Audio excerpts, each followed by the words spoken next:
Friends, thank you for being here today.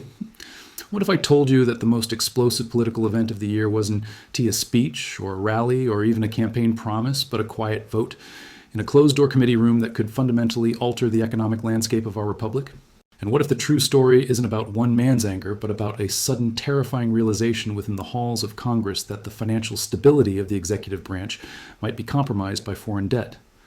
We are living through a moment of immense noise. The mainstream media feeds on the spectacle, the all-caps posts on social media, the name-calling, the political theater. It is designed to distract us. It is designed to keep our eyes on the surface while the deep currents of history are shifting beneath our feet. But those of us who have watched the American economy through the decades, from the inflation of the 70s to the boom of the 90s and the crash of 2008, we know that the truth is rarely found in the shouting. The truth is found in the ledgers. The truth is found in the quiet, boring details of tax returns, loan agreements, and bank valuations. Today, we are going to turn down the volume on the political noise and turn up the focus on the facts. We are going to look at why a bipartisan coalition in Congress just took the unprecedented step of subpoenaing 25 years of Donald Trump's financial records, and why his reaction, an explosive meltdown on Truth Social, suggests that this is not a witch hunt, but a discovery of something far more significant. We're going to explore what this means for the rule of law, for our national security, and for the long-term stability of the American system that we, as taxpayers and retirees, rely upon.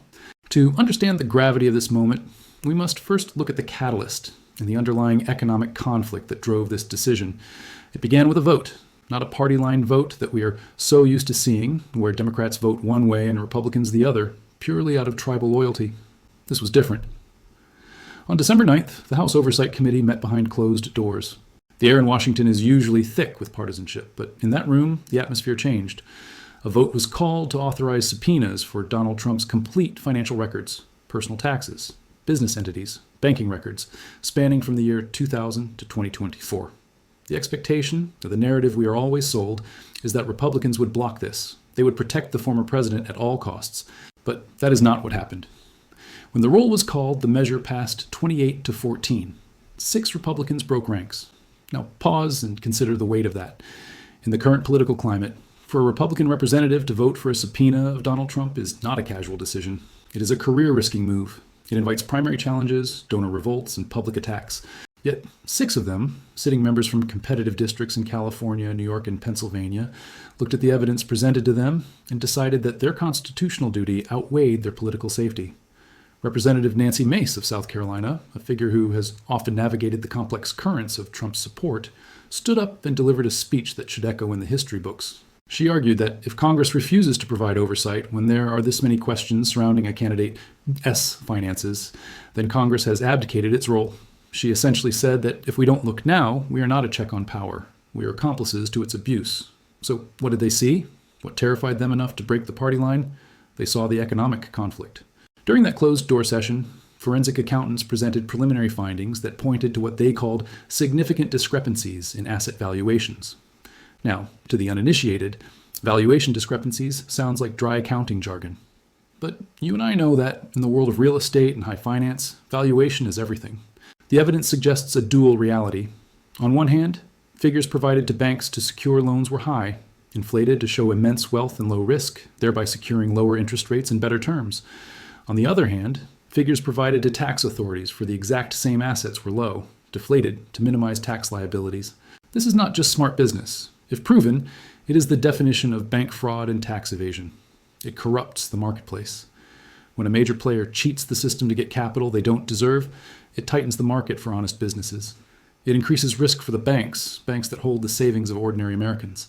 We saw in 2008 what happens when the banking sector ignores risk and plays fast and loose with valuations. The housing market collapsed and retirement accounts evaporated. The Congress members in that room realized that this investigation wasn't just about politics. It was about the integrity of the American financial system. They saw a pattern of aggressive tax optimization that looked less like a strategy and more like a systemic deception. And that is why Trump's reaction was so immediate and so ferocious. Within minutes of the vote, the former president took to Truth Social. He called it a witch hunt. He threatened the Republicans who voted for it. He lashed out with a level of vitriol that sources say stunned even his closest aides. Why? Because he knows what a forensic accountant can do with 25 years of data. He knows that, unlike a political speech, a ledger does not lie. Let's go deeper into this data, because the media often focuses on the now. But to understand the economic reality, we must look at the 25-year view that Congress is demanding. Why 25 years? In forensic auditing, a single year can be an anomaly. A bad market, a specific loss, a one-time sale, these can explain away a lot of strange numbers in a single tax return. But 25 years? That reveals the architecture of the money. It reveals the flow. Congress is demanding personal returns, business entity returns, income sources, deductions, and, crucially, communications between Trump, his accountants, and his attorneys. They are looking for the intent behind the numbers. But the most critical aspect of this subpoena, the part that has likely caused the most panic in Mar-a-Lago, is the demand for foreign transaction data. The committee has specifically targeted disclosure of all transactions involving entities in Russia, Saudi Arabia, China, and Turkey.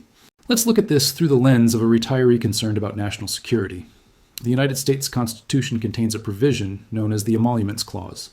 It was written by the founders specifically to prevent American officials from being beholden to foreign powers. They understood a simple truth. He who holds the debt holds the man.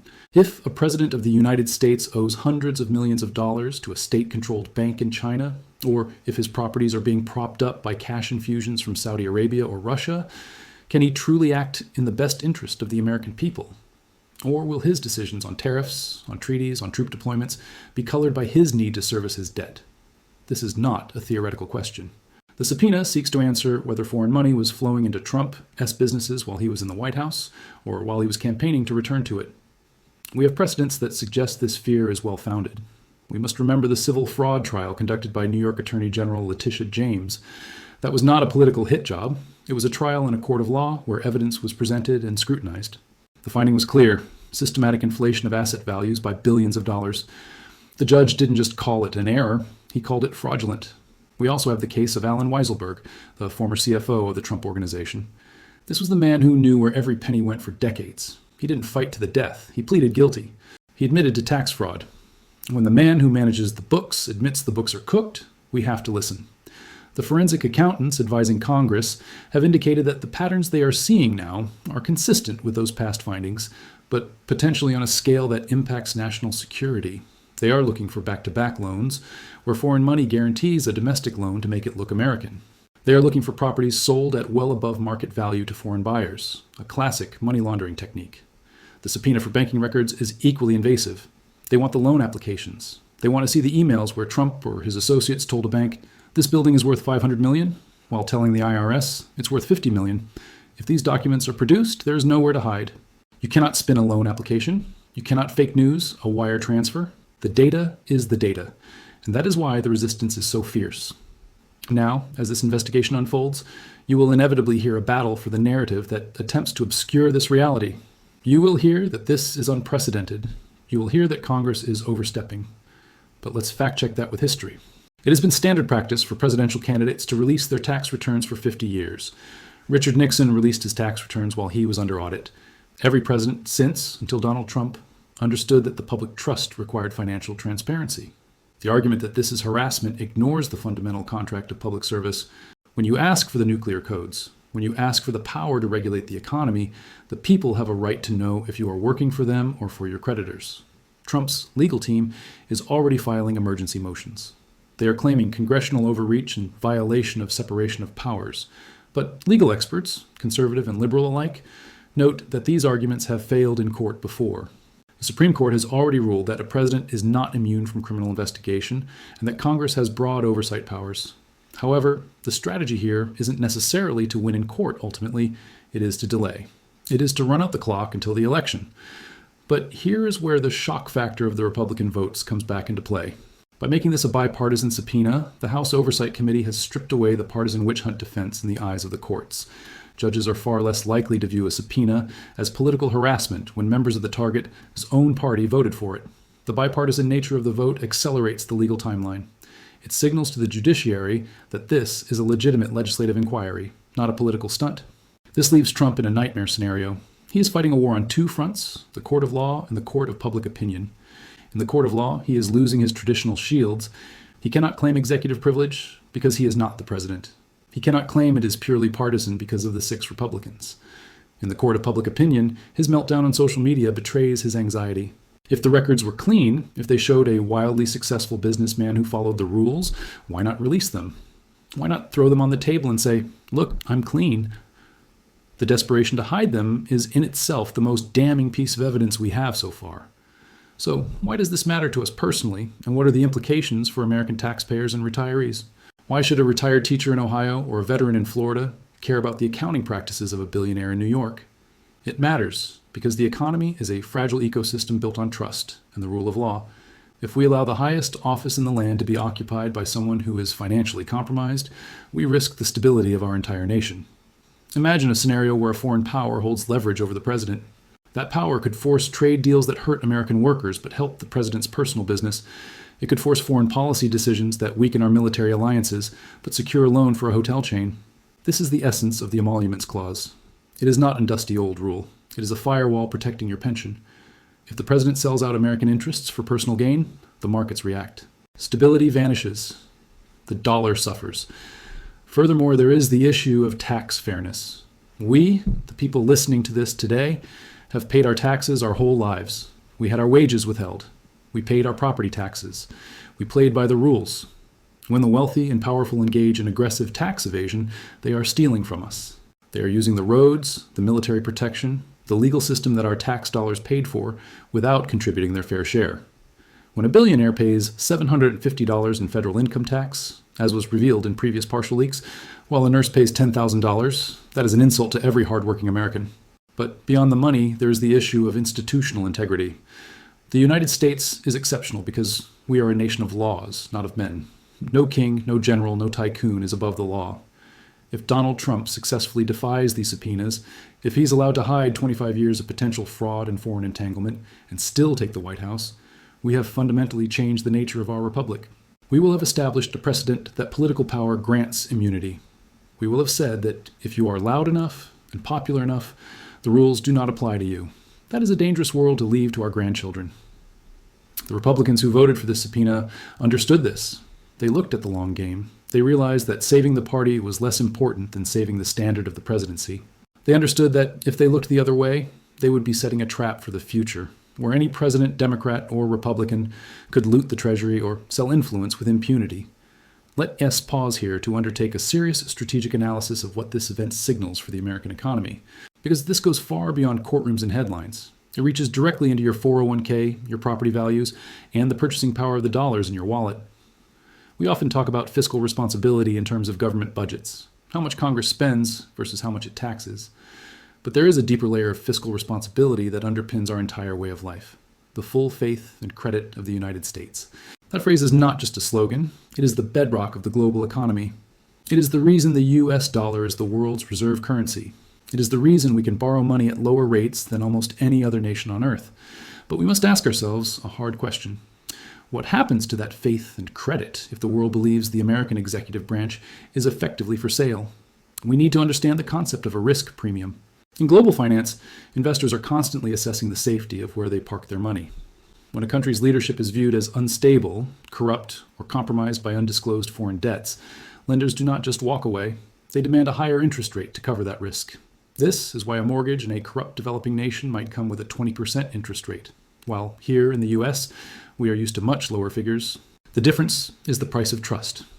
If the President of the United States is seen as owing favors to foreign banks or governments, if there is a shadow of doubt about whether his decisions are made for the American people or to service his own private leverage, the perception of American stability cracks. Global investors who hold trillions in US debt start to worry. They ask, will this president make decisions to strengthen the American economy, or will he manipulate markets to save his own properties? Will he start a trade war, not for strategic advantage, but to punish a creditor? When that doubt creeps in, the cost of borrowing for the U.S. government goes up. And here is where it hits your kitchen table. U.S. Treasury yields are the benchmark for everything else in our economy. If the government has to pay more to borrow because of a corruption risk premium, then the banks automatically raise rates on you. You pay more for your mortgage. You pay more for your car loan. You pay more on your credit card debt. In a very real sense, the lack of transparency at the very top becomes a hidden tax levied on every American family. It is an inflation of cost driven entirely by a deficit of character. Furthermore, we must consider the strategic resilience of the US dollar. For decades, we have enjoyed the privilege of printing the currency that the world uses to trade oil, gold, and commodities. This keeps our import costs low. It means that when you buy electronics, clothing, or coffee, you're paying a price subsidized by the strength of the dollar. But that strength relies entirely on the rule of law. The dollar is strong because the world knows that in America, contracts are enforced, fraud is punished, and the rules of the game are the same for everyone. If we allow a system where the powerful can bypass the rules, inflating assets for loans while deflating them for taxes, or hiding billions in foreign entanglement, we degrade the integrity of our markets. We begin to look less like a superpower and more like an oligarchy. A low-trust economy is historically a weaker economy. If the rule of law erodes, capital flees. It moves to safer harbors, perhaps to Switzerland, or potentially to new digital assets outside of our control. If capital flees the United States, the dollar weakens, and a weaker dollar means that everything we import becomes drastically more expensive. That is the invisible inflation caused by institutional decay. It's not just about the price of eggs today, it's about the value of your savings 10 years from now. This brings us to the core of American prosperity and the concept of meritocracy. Our prosperity has always been built on a simple, powerful promise. The game is fair. If you work hard, follow the rules, and innovate, you can succeed. This is the engine of the American dream. Small business owners, the mechanics, the bakers, the farmers, the independent contractors, they file their taxes honestly. They fear an audit because they respect the law. They operate on thin margins, relying on their grit and their quality to survive. However, if we normalize a culture of high-level corruption, we invite the disease of crony capitalism into our system. In a crony economy, success doesn't go to the best product or the hardest worker. It goes to the most connected insider. It goes to the man who can secure a loan based on a lie, or the corporation that can buy a loophole. This distorts the free market. It misallocates capital to inefficient, corrupt businesses while starving honest, innovative ones. Think about the local competitor to a Trump property. Imagine an honest hotelier who reports their income accurately and pays their fair share of taxes. They have less capital to renovate, less money to advertise, and higher borrowing costs because they didn't lie to the bank. If their competitor is allowed to cheat with impunity, to inflate values for loans and deflate them for taxes, the honest business eventually goes under. The cheater buys them out for pennies on the dollar. When this happens across an entire economy, productivity collapses. We cease to be a nation of builders and become a nation of grifters. A culture of cheating is not an economy that can outcompete China or Europe in the 21st century. We must also look at the geopolitical angle of American resilience. Our greatest strategic rivals, particularly China and Russia, utilize corruption as a weapon of statecraft. They practice what is known as debt trap diplomacy. They lend money to leaders in Africa, Asia, and Latin America, knowing those leaders cannot pay it back. When the default comes, they don't ask for cash. They ask for ports, for mines, for UN votes, for silence. If the President of the United States is personally entangled in similar opaque financial webs, we lose our moral and strategic high ground. How can we demand that a developing nation resist Chinese bribery if our own executive branch is fighting tooth and nail to hide its own foreign ledgers? We become vulnerable to blackmail. A president who is terrified of his financial records being exposed is a president who can be manipulated. In a crisis, a blockade of Taiwan, a cyber attack on our grid, a conflict in the Middle East, we need a commander-in-chief whose only calculation is what is best for America, not what will keep my creditors quiet. Finally, let's speak to the legacy we leave our grandchildren. Fiscal responsibility is stewardship.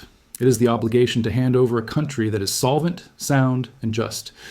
If we shrug our shoulders at financial malfeasance because we like a candidate's political style, we are essentially looting the institutional wealth of the future to pay for our emotional satisfaction today. We are telling the next generation that truth doesn't matter, that contracts are meaningless, and that the law is only for the little people. That is the path to national decline. History is littered with empires that crumbled not from invasion, but from internal rot, from a loss of civic virtue and a collapse of trust in leadership. Conversely, the periods of greatest American strength, the post-war booms, the technological revolutions, have coincided with periods of high social trust and robust institutions. So when we demand transparency, we are not just asking for a peek at a tax return. We are demanding the preservation of the economic environment that allows your pension to be secure. We are fighting to ensure that American policy is made in Washington, D.C. for the benefit of American citizens, not in foreign capitals for the benefit of a single debtor. We are protecting the Made in the USA brand, ensuring it stands for quality and integrity, not corruption. Fiscal responsibility means ensuring that no one, absolutely no one, is leveraging the American flag to service personal liabilities. That is the only way to ensure the long-term prosperity of our nation. I'd love to hear your thoughts. Do you believe these economic shifts will strengthen or weaken the American middle class? Let's discuss in the comments below. As we move forward into the coming days, we can expect a gathering storm of political volatility. We will see more angry posts. We will see attacks on the judicial system. We will see attempts to distract us with culture wars and outrage. But I ask you to keep your eyes on the ball. Keep your eyes on the documents. Watch the court filings. Watch how the appeals move. Watch to see if those 6 courageous Republicans are purged from their party or if others join them. The question at the heart of this explosive meltdown is simple. What is in those records? Is it proof of a business empire built on a house of cards? Is it proof of loans held by adversaries of the United States? Or is it simply the chaotic records of a man who believes he is above the rules? Whatever the answer is, we deserve to know it. The American experiment relies on an informed citizenry. We cannot vote intelligently if we do not know who or what we are voting for. Transparency is not a luxury. It is a requirement for a free people. This subpoena is not an attack on a man. It is a defense of the office he seeks to hold. It is a demand that the President of the United States be free of debt to foreign powers and free of the shadow of fraud. The meltdown we witnessed this week was the sound of a wall crumbling, the wall of secrecy that has protected Donald Trump's finances for decades. Now the light is pouring in, and as we all know, sunlight is the best disinfectant. Thank you for your time, and I invite you to like and subscribe to join our community of informed citizens. Stay vigilant, friends. The story is just beginning.